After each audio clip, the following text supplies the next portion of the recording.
encontrarnos nuevamente en un video más de nuestros repasos diarios para el examen técnico profesional. Seguiremos en nuestra fase privada. Ahora estaremos viendo lo que es derecho mercantil, así que pilas. Si les gustan estos repasos, démosle like, manita arriba y suscríbanse si aún no lo están para hacer mucho más grande esta comunidad. Gracias a Puntito, que es el primer seguidor del día de hoy, así que démosle un gran aplauso. Gracias, hojitas. Así que iniciemos en este repaso. Bueno, como le mencionaba anteriormente, la semana pasada empezamos a ver los conceptos básicos del cheque. El cheque es un título de crédito por medio del cual un sujeto denominado librador ordena incondicionalmente el pago de una suma determinada de dinero a otro sujeto denominado librado, que siempre será un banco. ¿Ok? Mediante formularios autorizados y suministrados por las instituciones bancarias. Sabíamos que los requisitos se dividen en dos, en los generales y los especiales. Los generales los encontramos regulados en el artículo 386 y los especiales en el artículo 495 y 496 de nuestro Código de Comercio. También la semana pasada hablamos de que en los cheques solo hay una forma de vencimiento que podrán ser pagaderos a la vista. La forma de los cheques podrán ser emitidos a la orden y al portador. ¿Ok? Si no se expresa el nombre del beneficiario, se reputará al portador. En los cheques se puede incluir la no negociabilidad.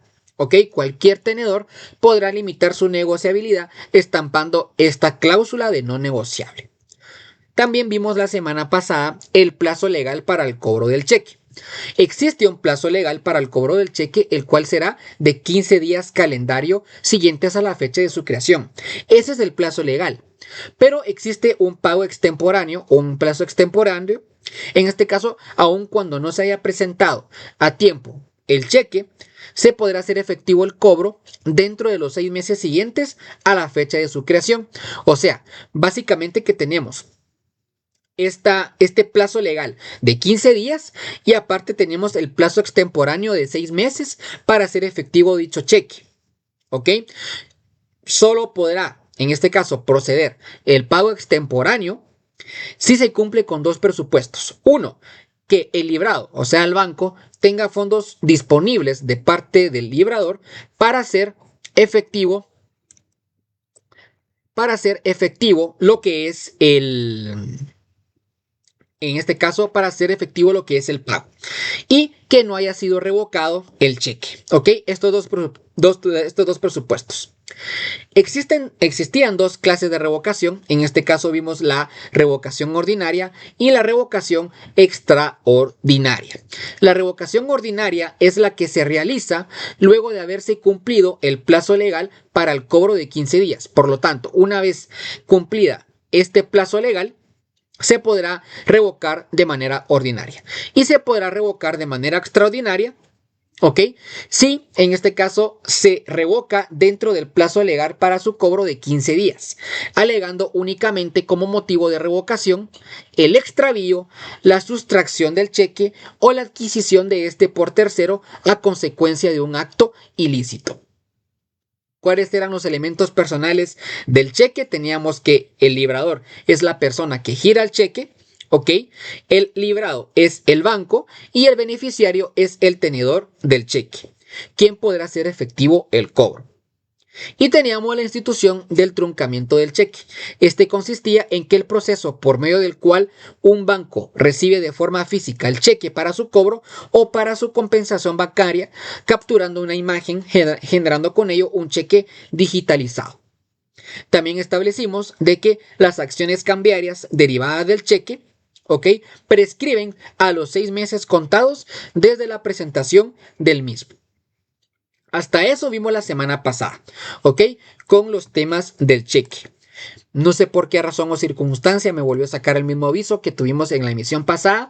Así que pues bueno, ahora no voy a parar el en vivo. Por favor, compañeritos, los que están acá, démosle amor al video. Seguramente por alguna razón, no sé por qué me está limitando la emisión, el TikTok, no sé por qué razón o circunstancia, pero ya no voy a parar el en vivo, démosle con los que estamos y más tarde voy a ver qué es lo que está pasando, por qué me está dando estos avisos medio raros.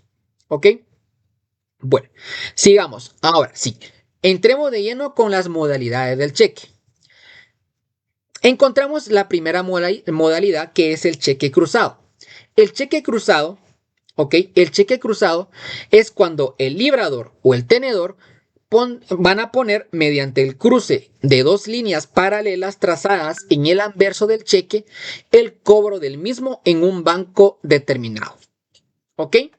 Por lo mismo, este es el cheque cruzado, cuando el librador o el tenedor colocan mediante el cruce de dos líneas paralelas trazadas en el anverso del cheque el cobro del mismo en un banco determinado. ¿Ok?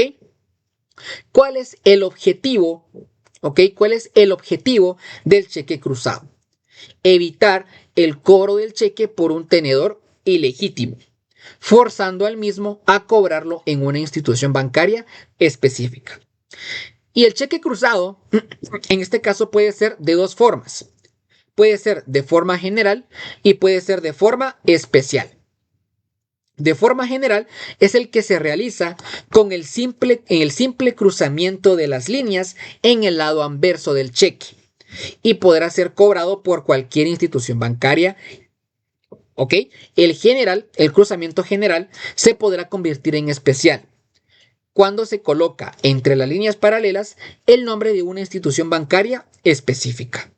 Ahora, podrá ser un cheque cruzado especial. Es el que se realiza entre las líneas paralelas en el lado anverso del cheque, colocando el nombre de una institución bancaria específica. ¿Ok? Quien será la única con derecho de cobro del cheque.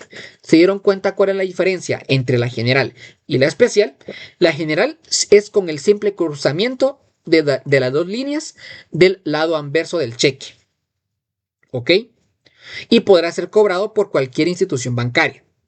Y el cheque cruzado especial es el que se realiza entre líneas paralelas en el lado anverso del cheque, colocando el nombre de una institución bancaria específica, quien será la única que tiene derecho de cobro al cheque. ¿Listos? Bueno. Luego vamos con la otra modalidad del cheque, que es el cheque para abono en cuenta. ¿Ok? Cheque para abono en cuenta. El librador o el tenedor podrán prohibir que el cheque sea pagado en efectivo, con la inserción de la cláusula para abono en cuenta. ¿Ok? Por lo tanto, el librador, quien crea, en este caso, el cheque o el tenedor, el beneficiario, podrán prohibir que el cheque sea pagado en efectivo con la inserción de la cláusula para abono en cuenta. ¿Cuál es el objetivo? Prohibir que sea pagado en efectivo el cheque y sea directamente abonado a la cuenta que lleve implícita el título o la del tenedor. ¿Ok? Bueno, ese es el objetivo. Prohibir que sea pagado en efectivo y que sea abonado a cuenta de la cuenta que lleva implícita el mismo título o la del tenedor. Bueno, sigamos, compañeros. Luego tenemos otra modalidad del cheque, que en este caso es el cheque certificado. El cheque certificado, acá siempre tenemos a la par el respectivo fundamento legal. El cheque certificado es cuando el librador podrá solicitar antes de la emisión de un cheque que el banco librado lo certifique, estableciendo que existen suficientes fondos para que el cheque sea pagado. ¿Ok? El librador podrá solicitar antes de la emisión de un cheque que el banco librado lo certifique, estableciendo que existen suficientes fondos para que el cheque sea pagado. Esto es a solicitud del librador. ¿Cuál es el objetivo del cheque certificado?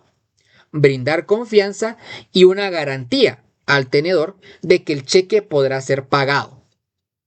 ¿Ok? Por lo tanto, en la impresión del cheque va a ir una razón que la veremos más adelante. ¿Cuál es la prohibición que surge en el cheque certificado? La certificación no podrá ser parcial, ¿ok? Quiere decir que si se va a certificar, se debe de certificar la suma total del cheque. No se puede certificar una parte del monto. Se tiene que certificar la suma total del cheque. Relación de responsabilidad. Durante el tiempo de la presentación, el banco librado será responsable frente al tenedor de que existen fondos disponibles para pagar el cheque. Forma y contenido de la certificación. Se manifiesta, en este caso, ¿ok? La certificación se manifiesta a través de una razón puesta en el propio cheque por el banco librado, que contiene una suma determinada certificada y la firma del banco librado. ¿Ok? ¿Cómo se va a certificar? Estampando una razón en el propio cheque. ¿Ok? Por parte del banco librado. ¿Qué contiene esta razón? Va a contener la suma determinada certificada y la firma del banco librado. ¿Ok? Revocación. El cheque certificado no podrá ser revocado, pero si el librador podrá dejarlo sin efecto devolviendo el cheque al banco librado. Ok, gracias Mario, gracias Gris por las donaciones, de verdad les agradezco mucho. Hoy que por alguna razón o circunstancia TikTok nos está saboteando porque me está limitando las visitas, no sé por qué, ya voy a ver más tarde, pero les agradezco mucho la donación, ok, de verdad muchas gracias. Vamos con otra modalidad del cheque que es el cheque de caja, el cual lo encontramos regulado en el artículo 533 del Código de Comercio. El cheque de caja consiste en que el banco podrá emitir un cheque de caja, ¿ok? O de gerencia a cargo de sus propias dependencias, ¿ok? Es un cheque creado para el propio banco. ¿Cuál es el objetivo de este cheque de caja? El objetivo del cheque de caja es que podrá brindar una mayor facilidad en el movimiento de los fondos del banco. ¿Ok? Por lo tanto, este es un cheque que emite el propio banco para sí mismo. ¿Ok? Para sí mismo. Solo que para otras dependencias, ¿verdad? Pero al final y al cabo es para sí mismo. Y que tiene como objetivo brindar una mayor facilidad en el movimiento de los fondos del banco. Ese es el objetivo del cheque de caja. Hablaremos también otra modalidad del cheque que es el cheque del viajero. ¿Ok? El cheque de viajero lo encontramos regulado en el artículo 535 del Código de Comercio. ¿Ok? Bueno, el cheque de viajero, ¿en qué consiste? Este cheque de viajero serán expedidos por el mismo librador a propio cargo, a favor de un beneficiario, que serán pagaderos por el establecimiento principal o por las sucursales que tengan en el país del librador o en el extranjero. Un ejemplo de cheque viajero. Supongamos, un ejemplo, que tenemos eh, un banco internacional. Pongámosle Banco Internacional. Y el Banco Internacional tiene su sede en Guatemala. Pero el Banco Internacional también tiene una sede en Colombia. Por lo tanto, el Banco de Guatemala podrá emitir un cheque a propio cargo, ¿ok? Para que el beneficiario pueda cambiar este cheque en el Banco Internacional en Colombia, ¿ok? Por eso de que el librador y el librado van a ser básicamente el mismo banco. No sé si se me van entendiendo. Por eso dice de que serán expedidos por el mismo librador a propio cargo, a favor de un beneficiario que será pagadero por el establecimiento principal o por las sucursales que tengan en el país del librador o en el extranjero. ¿Cuál es el objetivo de este cheque de viajero? Facilitar el movimiento de los fondos de un banco, ¿ok? Sin grandes desplazamientos al extranjero para el cobro a favor de un tenedor. Aunque en la actualidad, pues este cheque ya queda totalmente obsoleto, ¿no? Por la existencia de las tarjetas de débito y de las tarjetas de crédito, ¿ok? Pero igual manera, en nuestro Código de Comercio lo regula como una modalidad del cheque. Bueno, ¿quién en este caso está encargado de crear el cheque de viajero? Podrá ser el librador librado, que será en este caso el mismo banco, o podrán ser las sucursales, agencias o corresponsales que él lo autorice. La identificación del beneficiario. Este es el único cheque en donde el beneficiario tendrá que firmar dos veces. ¿Ok? Si en su examen le preguntan, ¿Cuál es el cheque en el que el beneficiario debe de firmar 2 veces? El cheque de viajero. ¿Por qué? En el siguiente orden. La primera firma es la que va a plasmar el beneficiario al recibir el cheque de viajero por parte del librador. Por lo tanto, va a estampar su firma cuando reciba el cheque. Y la segunda firma va a ir plasmada al momento en que quiera pagar o cobrar el cheque de viajero ante quien lo reciba. Obviamente deberá estampar nuevamente su firma con fines de autenticación con la primera. O sea, la primera es para recibir, en este caso, el cheque, y la segunda solo es como un medio de autenticación para corroborar de que sí coincidan con la primera firma. Por lo tanto, el único cheque en donde el beneficiario firma 2 veces es el cheque de viajero. ¿Qué pasa si hay falta de pago? Bueno, ante la falta injustificada de pago, el tenedor podrá exigir la devolución del importe del cheque, además de la reclamación de los daños y perjuicios ocasionados sin necesidad de protesto. Esto es, si hubiese falta de pago. Prescripción. Las acciones cambiarias contra quien puso en circulación el cheque de viajero prescriben en 2 años a partir de la fecha en que se expidieron. ¿Ok? Por lo tanto, todas las acciones cambiarias contra quien puso en circulación el cheque de viajero prescriben en 2 años a partir de la fecha en que se expidieron. ¿Ok? Vamos, démosle tap a la pantallita, compañeros, y compartamos el en vivo para hoy sí poder ser más personas, hoy sí más que nunca. Bueno, luego tenemos otra modalidad del cheque, ya son las únicas 2 que nos faltan: el cheque con provisión garantizada y el cheque con talón para recibo. El cheque con provisión garantizada lo encontramos en el artículo 530 del Código de Comercio. Los bancos en este caso podrán entregar a sus cuentavientes formularios de cheques con provisión garantizada, los cuales tendrán una garantía con duración limitada y una cuantía máxima por el que el cheque puede ser librado. A ver, ustedes dirán de que el cheque de caja y el cheque con provisión, el cheque certificado y el cheque con provisión garantizada se parecen mucho. Pero aquí vamos a ver unas grandes diferencias para que ustedes se den cuenta y puedan diferenciar uno con otro. El cheque certificado, ¿ok? El cheque certificado, en este caso, es el banco que va a estampar una razón en el cheque con el que podrán brindar garantía de que el cheque podrá ser cambiado porque existen fondos suficientes. ¿Ok? Por lo tanto, esta es una certificación que plasma el mismo cheque en el mismo banco en el cheque, garantizando al tenedor de que éste podrá ser cambiado. ¿Ok?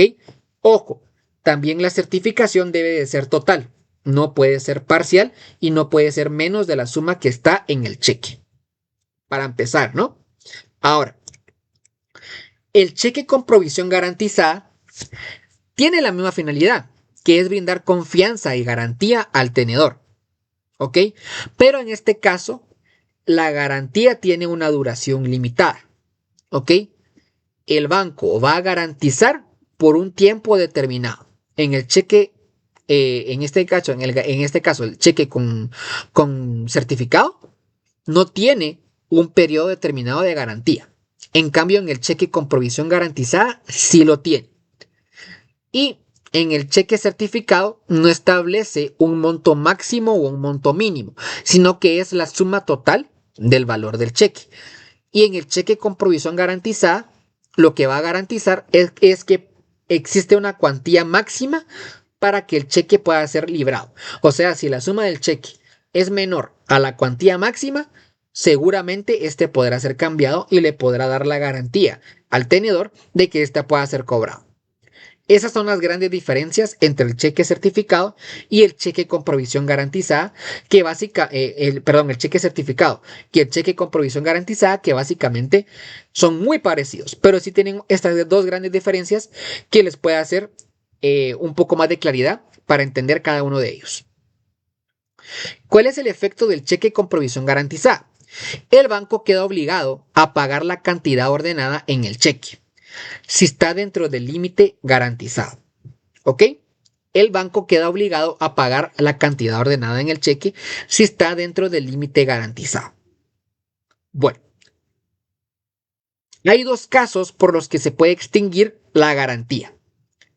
La garantía de la provisión se extingue en los dos siguientes casos. Uno, cuando sean emitidos los cheques por parte del librador después de 3 meses de haber recibido los formularios de parte del banco librado. O sea que el banco le entregó, suponete a Diego, le entregó a Diego los formularios en la provisión garantizada hace 3 meses, pero después de recibido estos formularios, él todavía no los ha emitido o no les ha dado uso.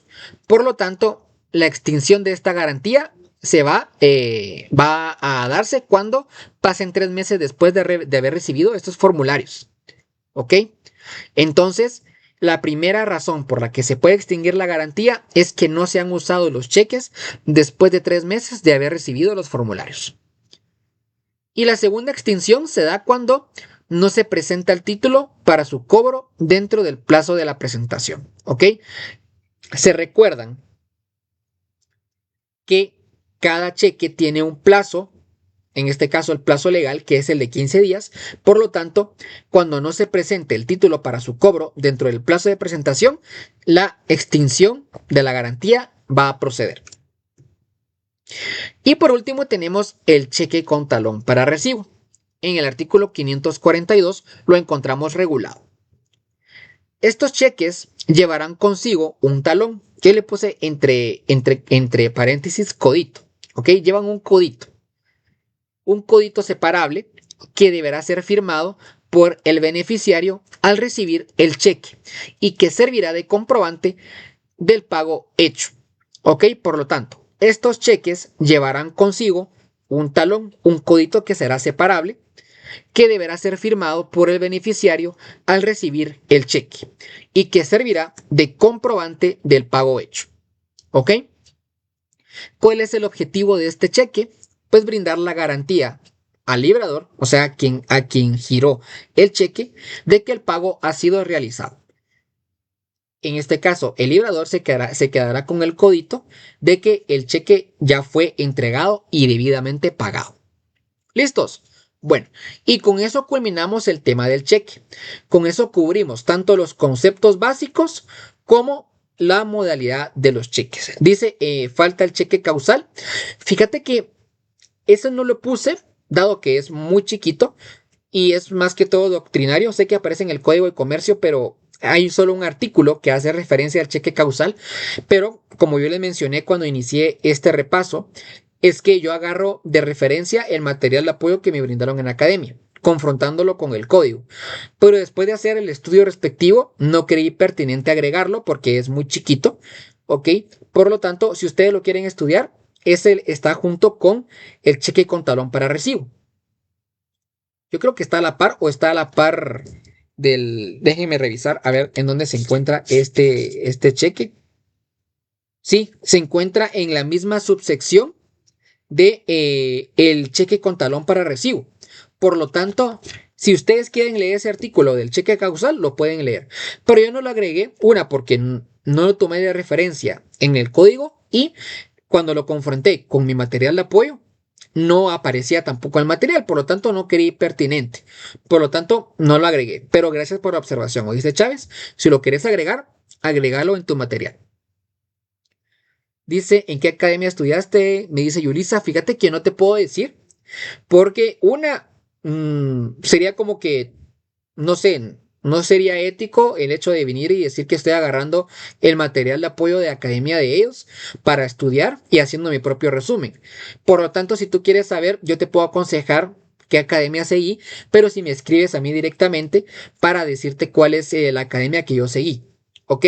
Por lo tanto, si tú quieres saber, me puedes escribir y yo sin ningún problema te digo. ¿Ok? Pero aquí en el en vivo no me gustaría decirlo para que no haya ninguna confusión. Bueno. Bueno, compañeritos. ¿Estamos listos? Estamos a punto de iniciar con otro título de crédito que son las obligaciones de sociedades debentures. Así que hoy más que nunca yo creo que hoy somos estamos en el en vivo solo compañeros que me siguen. Así que estamos más entre amigos todavía aún, porque solo están en el en vivo las personas que me siguen día con día. Por lo tanto, démosle tap a la pantallita y compartamos el en vivo para que compañeros que quieran ustedes invitar se puedan unir al directo de hoy con nosotros. Bueno, iniciamos las obligaciones de sociedades de venturas. ¿Ok? Las obligaciones de sociedades de venturas. Yo antes de iniciar esta explicación les quiero decir que este es el título de crédito más, perdón por la palabra, por hoy que estamos más en confianza, más jodido, mucha. Más jodido de entender.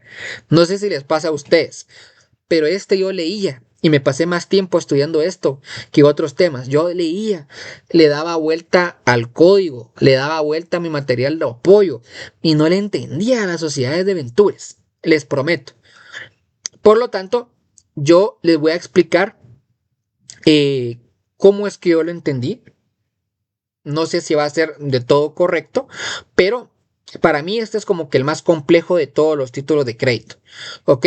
Entonces, le voy a explicar de la mejor manera posible para que me puedan entender. Y cualquier duda, pues ya saben que igual aquí la podemos resolver entre todos.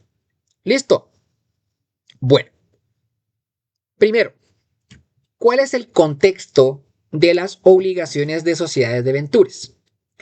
Estas obligaciones surgen por la necesidad de que una sociedad anónima quiera poseer más bienes de capital, de trabajo, pero no tienen, en este caso, el propósito de aumentar el capital de la misma.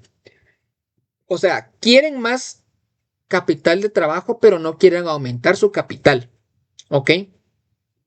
Por lo que la sociedad recurre a una institución bancaria para obtener un préstamo. Pero, obviamente, si la suma del préstamo es considerablemente alta, es muy probable que no se encuentre quien proporcione dicho monto.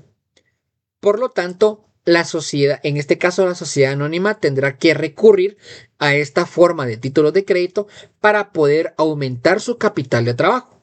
Por lo tanto, se crean las debentures. Eso es contextualizando por qué hay necesidad de utilizar estos títulos de crédito. Ahora vamos de lleno con la definición. Las obligaciones de sociedades de venturas son títulos de crédito que surgen de una declaración unilateral de la voluntad de una sociedad anónima. Incorporan una parte alícuota de un crédito colectivo, cuyo sujeto pasivo deudor es la misma sociedad creadora. Esto quiere decir, a través de este crédito colectivo, con el ánimo de cederlo a inversores y que por medio de los intereses percibidos, adquirir el capital de trabajo que necesitan. ¿Ok? Es como que prácticamente eh, ellos incorporan una parte de su crédito, de su capital, ¿ok?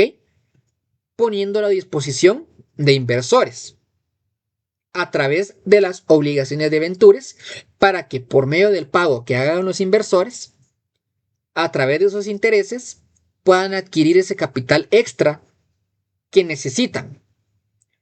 Eso es lo que entiendo yo por las obligaciones de sociedades de ventures.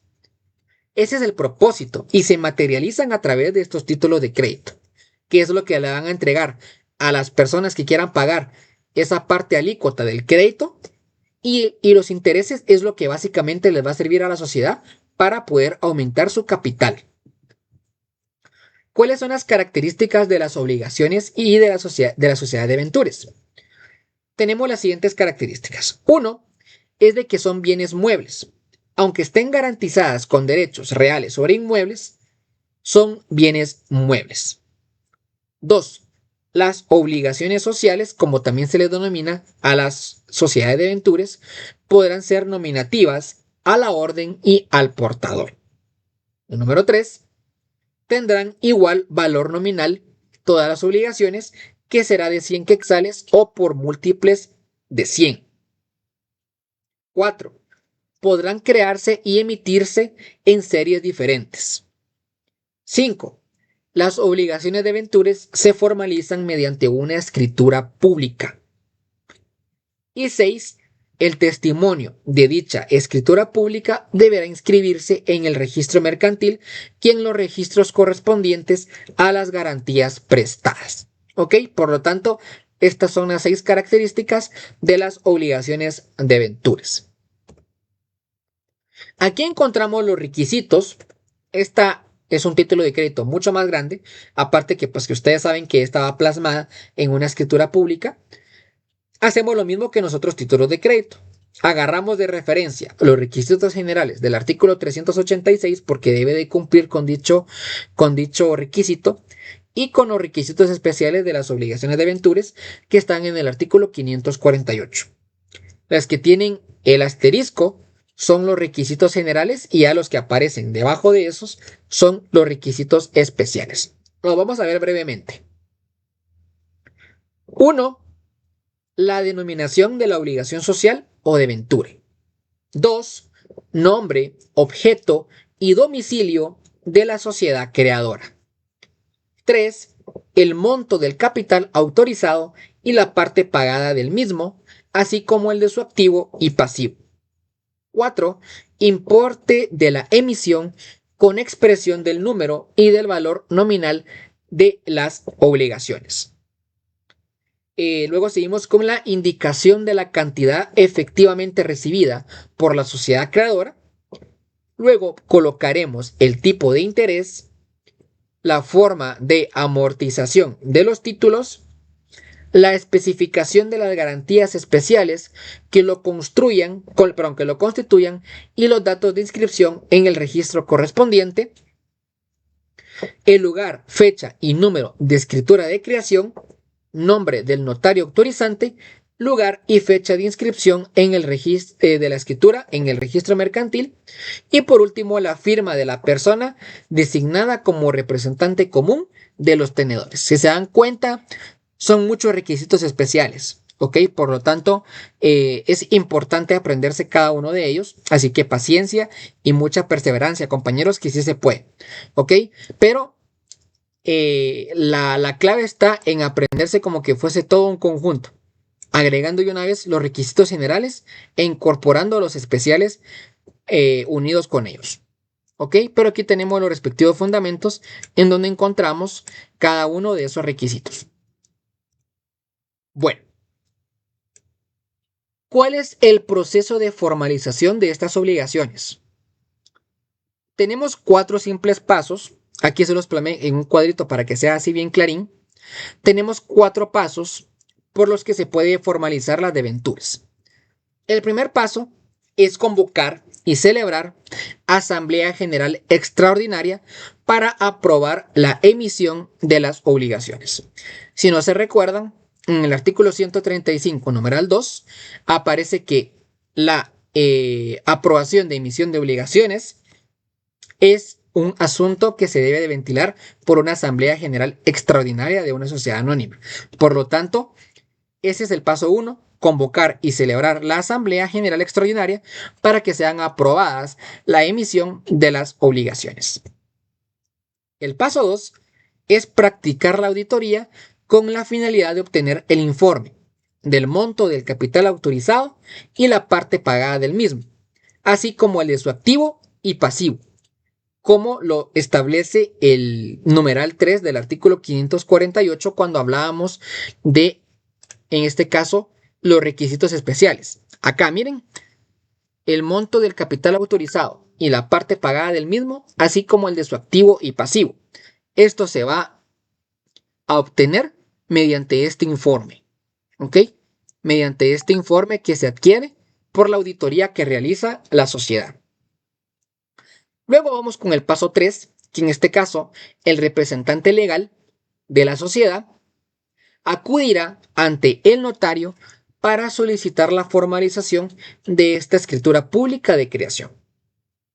Y el último paso es, una vez formalizada esta escritura pública, presentar ante el registro mercantil su testimonio, ¿ok? Para su inscripción respectiva. Esos son los únicos 4 simples pasos que hay que seguir para formalizar las debenturas. Y encontramos aquí los elementos personales, ¿ok? Los elementos personales en donde encontramos al librador y al librado, que en este caso la sociedad anónima es quien crea las debenturas y que también tendrá la obligación de, en este caso, de pagarlas, ¿ok? De cederlas a los inversores. Y el tenedor o tomador es el obligacionista, que es la persona que adquiere los títulos pagando el valor nominal de los mismos. Por lo tanto, acá tenemos los 4 pasos para formalizar las debenturas y los elementos personales.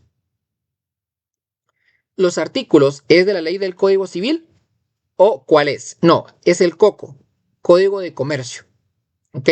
El COCO. Bueno, vamos a hablar un poco de las obligaciones de la sociedad creadora. ¿Cuál es la obligación de la sociedad creadora, que en este caso es la sociedad anónima? Bueno, publicar anualmente el balance revisado por contador autorizado o auditor dentro de los 3 meses siguientes que sigan al cierre del ejercicio fiscal social.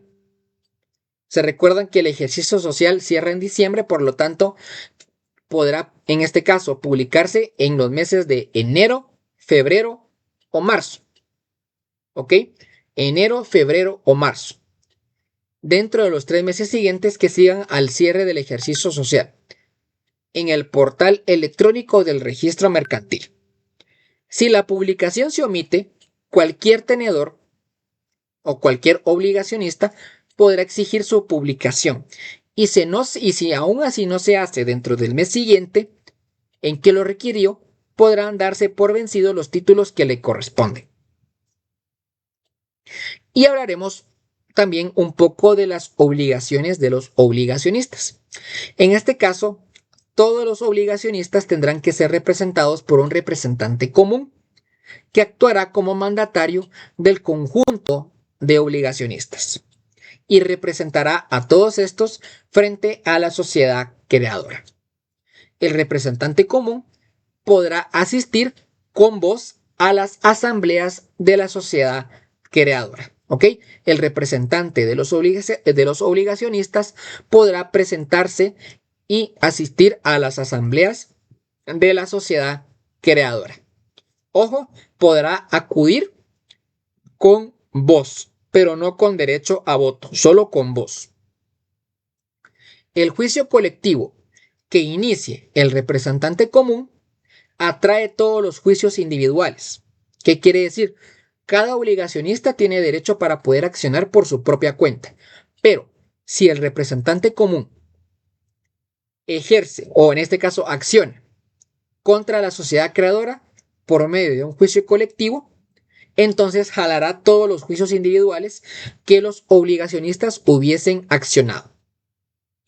Y por último, pues en este caso, los obligacionistas podrán celebrar asamblea general convocada, ya sea por el representante común, por la sociedad creadora o a requerimiento de por lo menos el 25% de los obligacionistas. ¿Ok? Los obligacionistas también tienen su propia asamblea general. Y la última parte de las debenturas, hablaremos un poco de la prescripción. ¿Ok? La prescripción, en este caso, las acciones para el cobro de intereses de las debenturas prescriben en 5 años. Y para el cobro de la obligación principal, prescribe en 10 años. ¿Ok? Para el cobro de los intereses prescribe en 5 y para el cobro de la obligación principal, en este caso, prescribe en 10 años. Y aquí viene un punto muy interesante. Y es que las obligaciones de debenturas se pueden convertir posteriormente en acciones. ¿Ok? Para que ustedes lo tomen en cuenta. Las obligaciones de debenturas posteriormente se pueden convertir en acciones. Fundamento legal, artículo 579 al artículo 583. Si ustedes le preguntan en su examen, mire joven, ¿será que las obligaciones de debenturas pueden ser luego acciones? Sí pueden serlo, licenciado. ¿Ok? Podrán crearse estas obligaciones que confieran a los tenedores o obligacionistas el derecho de convertirlos en acciones de la sociedad. Sí se puede, pero deben de cumplirse estos dos preceptos de acá abajo. Las obligaciones convertibles, ¿ok? Aparte de cumplir con los requisitos generales y los requisitos especiales, deben de contener el plazo por el cual los obligacionistas podrán ejercer este derecho de conversión y las bases de la misma. ¿Qué quiere decir esto? Que como que incluido en los requisitos especiales se debe de incluir un plazo específico en el que el tenedor podrá ejercer este derecho. ¿Ok? ¿Qué quiere decir? Como parte de las obligaciones, como parte de los requisitos, podrá establecer en una cláusula de que el tenedor de la obligación de venture podrá accionar, en este caso, para poder ejercer su derecho de conversión, para convertir la obligación a las acciones en un plazo de 1 año desde que se otorga dicha escritura pública. Es un ejemplo, ¿verdad? Por lo tanto, en la propia escritura pública se debe de establecer qué obligaciones podrán ser convertibles a acciones, si son todas las obligaciones o qué formalidad debe de cumplir para que éstas puedan ser acciones después. Por lo tanto, en síntesis, las obligaciones de ventures sí pueden ser luego acciones, ¿ok? Pero se debe de plasmar en la escritura pública que las obligaciones pueden ser posteriormente acciones. ¿Y en qué plazo podrán los obligacionistas ejercer este derecho de conversión? Y con eso, compañeritos, damos por finalizado las obligaciones de ventures. Y vamos a dar inicio a nuestra parte de los certificados de depósito y bonos de prenda. Así que por favor démosle tap tap a la pantallita, compañeros. Tap tap tap tap tap tap tap tap. No sé si tienen alguna duda, algún comentario, quedó claro. Antes de pasar con nuestros últimos dos títulos de crédito que veremos el día de hoy.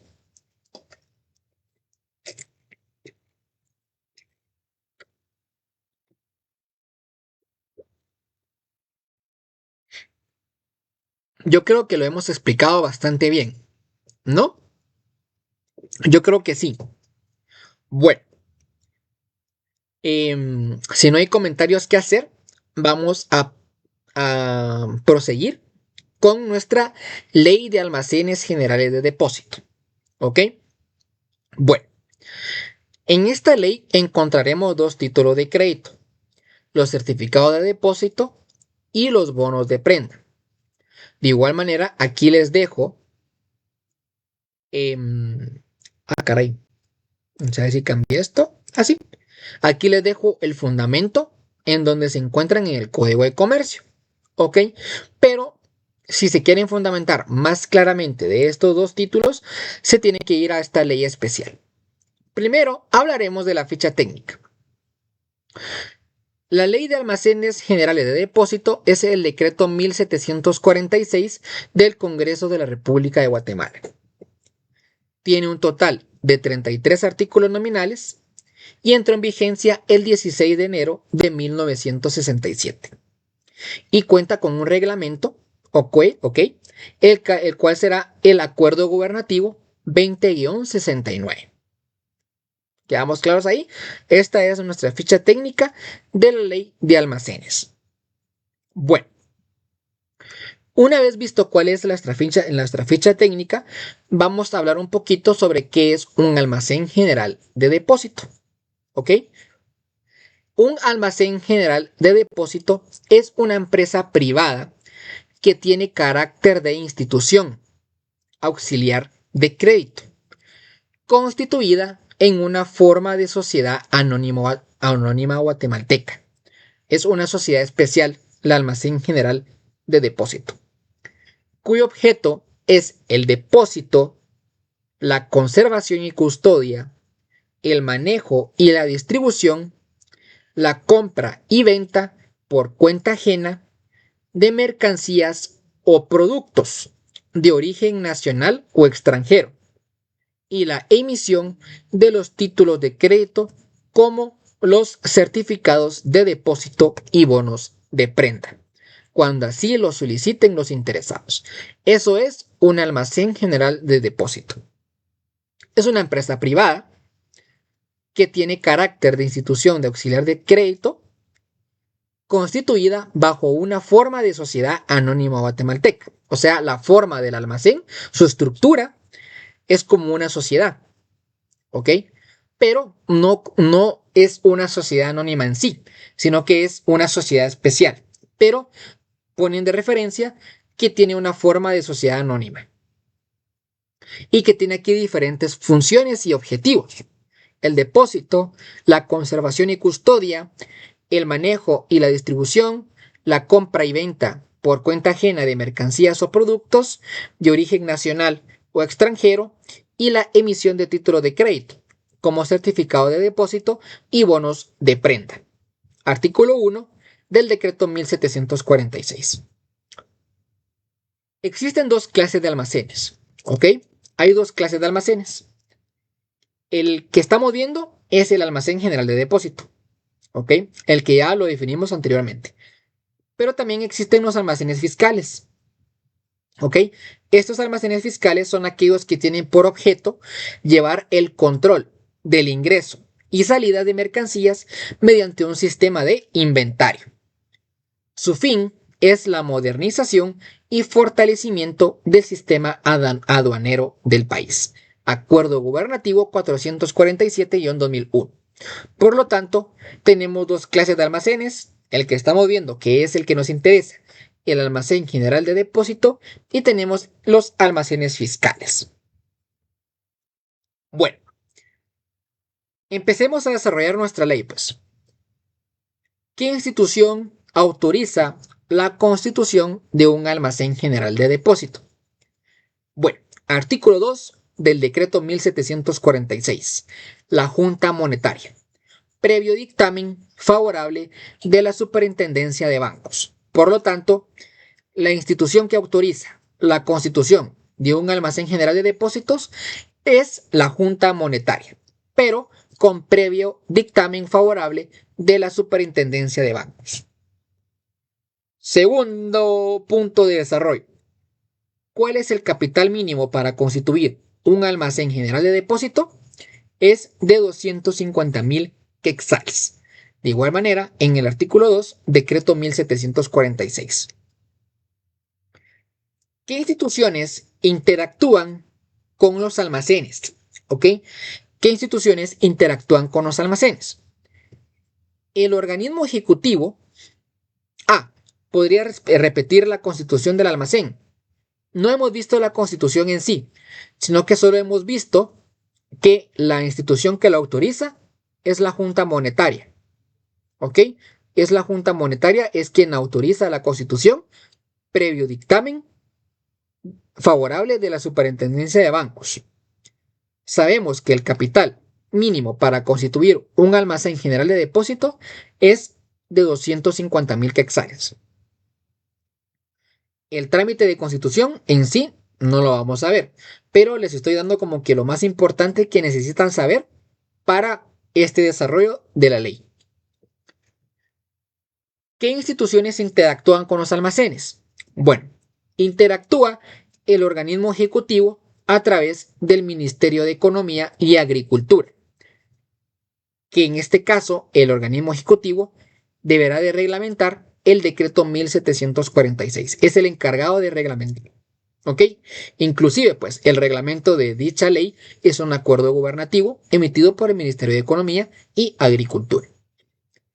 Y la Superintendencia de Bancos se encarga de vigilar los almacenes. ¿Ok? El organismo ejecutivo reglamenta el decreto y la Superintendencia de Bancos se encarga de vigilar a los almacenes. Listo. Son las instituciones que interactúan con los almacenes.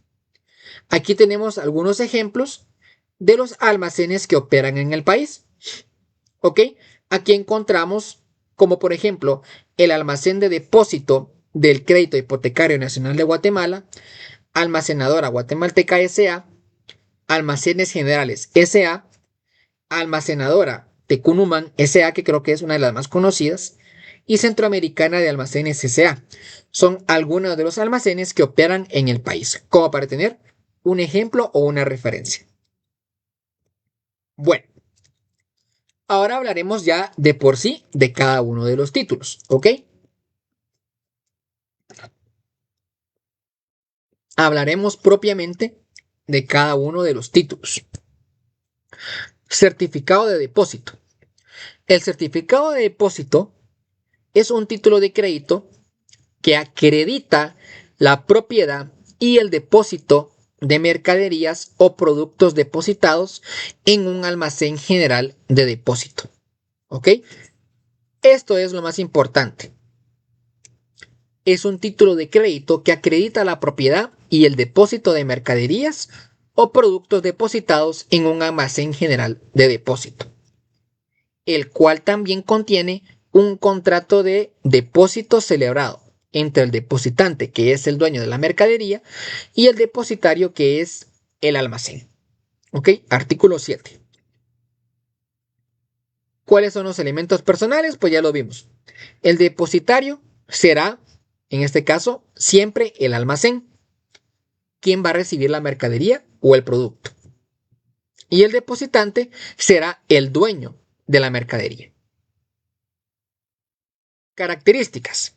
Bueno, estas características, solo quiero hacer énfasis en esto, es que las características del certificado de depósito y el bono de prenda van a ser básicamente las mismas. ¿Ok? Van a ser básicamente las mismas. Por lo tanto, con que nos aprendamos estas, no vamos a tener ya de referencia la del bono de prenda. Los títulos que acreditan la propiedad de productos o mercaderías. O sea, los certificados de depósito son títulos que acreditan la propiedad de productos o mercaderías. Los certificados de depósito son nominativos, ya que deben de emitirse a favor de una persona determinada. Los certificados de depósito son títulos ejecutivos. Ojo, son títulos ejecutivos. Los certificados de depósito están libres de protesto. Los certificados de depósito no pueden ser objeto de aval. Y los certificados de depósito pueden ser emitidos de forma múltiple. Cuando se trata de bienes que admitan una cómoda división, cada certificado ampara una parte alícuota de las mercancías. ¿Ok?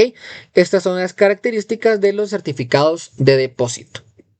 La única diferencia con las características del bono de prenda es este. Esto es lo único que va a cambiar, porque el bono de prenda sí puede ser objeto de aval. Ya lo vamos a ver en la siguiente diapositiva. Bueno, el certificado de depósito es un título que en este caso acredita la propiedad y depósito de mercancías o de productos depositados en el almacén general de depósito. Ahora, el bono de prenda es un título de crédito que representa un contrato de mutuo celebrado entre el dueño de las mercaderías o productos depositados y el prestamista, constituyendo como garantía las especies depositadas. O sea, para que se pueda hacer un bono de prenda, el dueño debe de tener un certificado de depósito. O sea, estos están íntimamente ligados. ¿Ok? El dueño de las mercaderías o productos depositados, para poder prestar esta garantía, debe de contar con el certificado de depósito para poder dar en garantía esta mercadería o este producto y así poder, en este caso, formalizar los bonos de prenda. Por lo tanto, para poder tener un bono de prenda, primero debe de haber un certificado de depósito. Porque con el certificado de depósito acredita la propiedad y el depósito de las mercaderías y de los productos para poder en este caso constituir la garantía de esas especies depositadas. Y aquí es donde lo que yo les decía, las características son básicamente las mismas que las del certificado de depósito. Lo único que cambia es de que el bono de prenda sí puede ser avalado, que lo encontramos en la parte de acá. Artículo 26 del decreto 1746. Sí puede ser objeto de aval. Bueno, el contenido de los certificados de depósito y de bono de prenda básicamente es el mismo para los dos. ¿Ok? Si nos aprendemos estos 5, ya podremos saber cuál es el contenido de ambos títulos de crédito. Los encontramos en el artículo 9 del decreto 1746. Dice, pregunta por qué tiene la columna de color café. No sé, ese es el estilo de la diapositiva, Yoshi. Ese es el estilo. Yo sé que se confunde un poco, se mira un poco mal, pero como esta es la que he seguido, el patrón de todas, pues no lo he querido cambiar, ¿va? Pero ese básicamente es por el patrón de la diapositiva. Bueno, el contenido de los certificados de depósito y bono de prenda. Primero, nombre completo y domicilio del depositante, o sea, del dueño de las mercaderías. Segundo, la identificación precisa de las mercaderías o productos. Tercero, fecha de vencimiento del certificado o del bono. Cuarto, nombre del almacén emisor en donde se encuentren depositados la mercadería o los productos y los demás detalles que determine el reglamento. ¿Cuál es el fundamento legal que el bono de prenda si se avala? Aquí está, mira. Artículo 26 del decreto 1746, que es la ley de almacenes. ¿Ok? Ahí establece que los bonos de prenda sí podrán ser avalados. Bueno, ¿qué registros debe de llevar un almacén general de depósitos? Bueno, el almacén general de depósitos debe de llevar registros especiales, ¿ok? Que son 2 registros y ambos deben de estar autorizados por la Superintendencia de Bancos. Básicamente es que cada título de crédito debe de llevar su propio registro. El registro de certificado de depósito y el registro de bono de prenda. Ambos registros deben de ser llevados por un almacén y deben de ser previamente autorizados por la Superintendencia de Bancos. Plazo de vigencia del certificado de depósito y bono de prenda. Artículo 14. ¿Ok? El certificado de depósito puede emitirse hasta por un año. Ojo con esto. El certificado de depósito puede emitirse hasta por un año. Y el bono de prenda, su vencimiento no deberá de exceder de la fecha de expiración del certificado de depósito. Ejemplo, el certificado de depósito fue emitido por un plazo de 6 meses. O sea, el certificado de depósito tiene una vigencia de 6 meses. Entonces, el bono de prenda no podrá exceder de esos 6 meses. ¿Ok? Como lo dice acá. El bono de prenda, su vencimiento no deberá de exceder la fecha de expiración del certificado de depósito. Por lo tanto, si el certificado de depósito fue emitido para una vigencia de 6 meses, el bono de prenda tampoco podrá ser mayor de 6 meses. ¿Ok? Van paralelamente ligados en ese sentido. Prescripción. Los derechos y acciones derivados del certificado de depósito y del bono de prenda prescriben en un año, contando desde la fecha de vencimiento de dichos documentos. ¿Ok?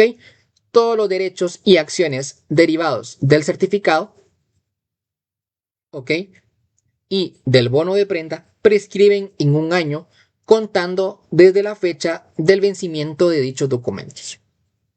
Artículo 24. Bueno, compañeritos. Y lo último que veremos, ¿ok? Por favor, démosle tap, tap a la pantallita, démosle tap, tap, tap, tap, tap, tap, tap. Muchas gracias, les agradezco mucho. Con esta me despido, dirían los mariachis. Espero que les haya gustado mucho este repaso. Hubo un poco de problemas técnicos, así que lamento la interrupción del principio. Veremos qué pasó, por qué es que nos limitó las visualizaciones. Y prometo pues que ya mañana, si no hay ningún problema mayor, podamos conectarnos nuevamente. ¿Ok? Así que espero que les haya gustado este repaso.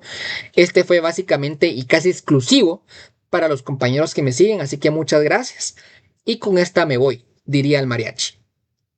Bueno, en caso de deterioro o de extravío de los certificados, ¿ok? De depósito o bono de prenda, en el primer caso, en el caso de deterioro, se debe de presentar el original al almacén de que se trate y solicitar bajo responsabilidad y a costa del interesado que se emita un título duplicado. ¿Ok? En el caso de deterioro, se presenta el original para que en este caso el almacén pueda emitir un título duplicado. Ahora, en caso de extravío, el último propietario puede pedir la reposición ante el almacén respectivo, quien también le podrá emitir un título duplicado a costa y responsabilidad del interesado. Pero ojo, para poder emitir un nuevo título duplicado, porque en este caso, en el primer caso, no se necesita que se publiquen estos avisos. En el segundo sí, porque fue por causa de extravío. Por lo tanto, se debe de publicar avisos por 2 veces en el diario oficial. Por lo tanto, es muy importante mencionar que en el caso de deterioro, simplemente se va a solicitar ante el almacén que se emita un título duplicado. Y en el caso de extravío, ok, en este caso sí deberá de solicitarse la reposición emitiendo un título duplicado a costa y responsabilidad del interesado, pero haciendo una publicación de avisos por 2 veces en el diario oficial. Así que compañeros, un gran aplauso para cada uno de ustedes. Un gran aplauso. Espero que les haya gustado mucho el repaso del día de hoy. Voy a cerrar con esto. Voy a explicar con esto lo que es el video de YouTube. Un gran abrazo, compañeros de YouTube. Espero que les haya gustado el repaso. Manita arriba y suscribirse si aún no lo están. Y nos vemos el día de mañana con un nuevo repaso. ¡Chao! Vamos a ver. Aquí cabal me está haciendo. No se puede recomendar su visibilidad. Se enseñan los resultados de búsqueda porque incluye contenido original o reproducido. Vamos a ver.